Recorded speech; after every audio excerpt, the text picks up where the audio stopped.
मयत सरपंच संतोष देशमुख यांची 9 डिसेंबर रोजी निर्घृण अशी हत्या झाली. मात्र त्या हत्येच्या अगोदर अनेक प्रकार जे आहे ते घडल्याची माहिती, धक्कादायक माहिती CID आणि SITच्या तपासामधनं समोर आलेली आहे. मयत सरपंच संतोष देशमुख यांच्या गावामध्ये आवादा पवनचक्की प्रकल्प आहे. याच प्रकल्पाचे सुनील केंदू शिंदे यांना 2 कोटी रुपयाची खंडणीची मागणी केली होती. ज्या खंडणीमध्ये वाल्मिक कराड, विष्णू चाटे, सुदर्शन घुले वरती गुन्हा दाखल झाला होता. मात्र त्याच्यामधील 2 आरोपी म्हणजे विष्णू चाटे आणि वाल्मिक कराडला जामीन मिळाली होती. त्या जामिनानंतर वाल्मिक कराडचे वकील अशोक कवडे यांनी वाल्मिक कराडला जामीन मिळावे असा अर्ज केजच्या न्यायालयाकडे दिला होता आणि त्याच अर्जावरती काल सुनावणी घेण्यात येणार होती. मात्र ती सुनावणी आता जे की वाल्मिक कराडचे वकील आहेत अशोक कवडे यांनी ते स्पष्टपणे ठिकाणी नमूद केलं आहे की जे CIDने आपलं म्हणणं कोर्टामध्ये दाखल केलेलं आहे, जो CA दाखल केलेला आहे, CA असतो तो काय दाखल केलेला आहे किंवा पोलिसांनी CIDच्या अधिकाऱ्यांनी नेमकी वाल्मिक कराड संदर्भात काय म्हणणं दाखल केलंय याची प्रत मला मिळाली नाही. ती प्रत मला हवी आहे आणि ती प्रत वाचून मी माझं म्हणणं जे आहे, माझा युक्तिवाद कोर्टासमोर मांडेल आणि नंतर तुम्हाला जो निर्णय द्यायचा तो निर्णय द्या, असं स्पष्टपणे ठिकाणी नमूद केलेलं आहे. मात्र दुसरीकडे वाल्मिक कराडच्या आता अडचणीमध्ये वाढ झाली का, हे देखील स्पष्टपणे ठिकाणी नमूद करावे लागेल की मयत सरपंच संतोष देशमुख यांच्या हत्येच्या अगोदर आणि 2 कोटी रुपये खंडणी मागण्याच्या अगोदर वाल्मिक कराड, सुदर्शन घुले, विष्णू चाटे, सुधीर सांगळे आणि प्रतीक घुले, महेश केदार, जयराम चाटे या आरोपींचा एक CCTV फुटेज समोर आलेला आहे.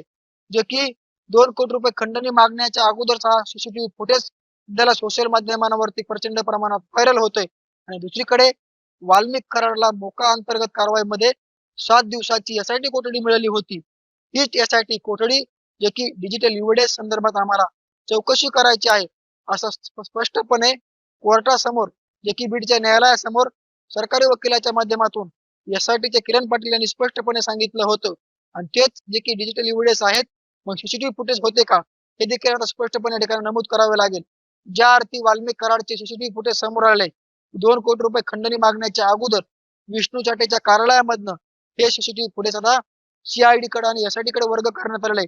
तेच CCTV फुटेज पुन्हा एकदा वाल्मिक कराडचे 22 जानेवारीला पोलीस कोठडी संपते आणि त्याच पोलीस कोठडीच्या अनुषंगानं हे CCTV फुटेज पुन्हा एकदा कोर्टासमोर प्रेझेंट करून पुन्हा वाल्मिक कराडला म्हणजे 22 तारखेला उद्या पुन्हा पोलीस कोठडी मिळते का न्यायालयीन कोठडी मिळते हे देखील या ठिकाणी बघावे लागणार आहे. मात्र 2 दिवसांच्या संपूर्ण घडामोडीमध्ये वाल्मिक कराडच्या जामीन अर्जावरती सुनावणी होणार होती.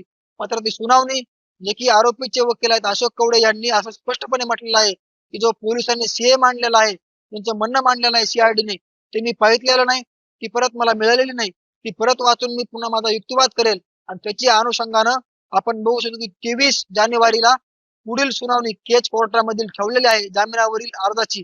तर दुसरीकडे मकोका अंतर्गत जी कारवाई झाली होती त्या कारवाईमध्ये वाल्मिक कराडला 7 दिवसाची पोलीस कोठडी म्हणजेच SIT कोठडी सुनावण्यात आली होती. ती देखील 22 तारखेला संपते आणि दुसरीकडे हे संपूर्ण CCTV फुटेज जे की खंडणी प्रकरणाच्या अगोदरचे 29 तारखेचे फुटेज आहेत हे समोर आल्यामध्ये पुन्हा एकदा वाल्मिक कराडच्या अडचणीत वाढ होते का, वाल्मिक कराडला मोका अंतर्गत कारवाईमध्ये जामीन मिळते की पुन्हा एकदा पोलीस कोठडी मिळते हेच पाहणं महत्वाचं असणार आहे.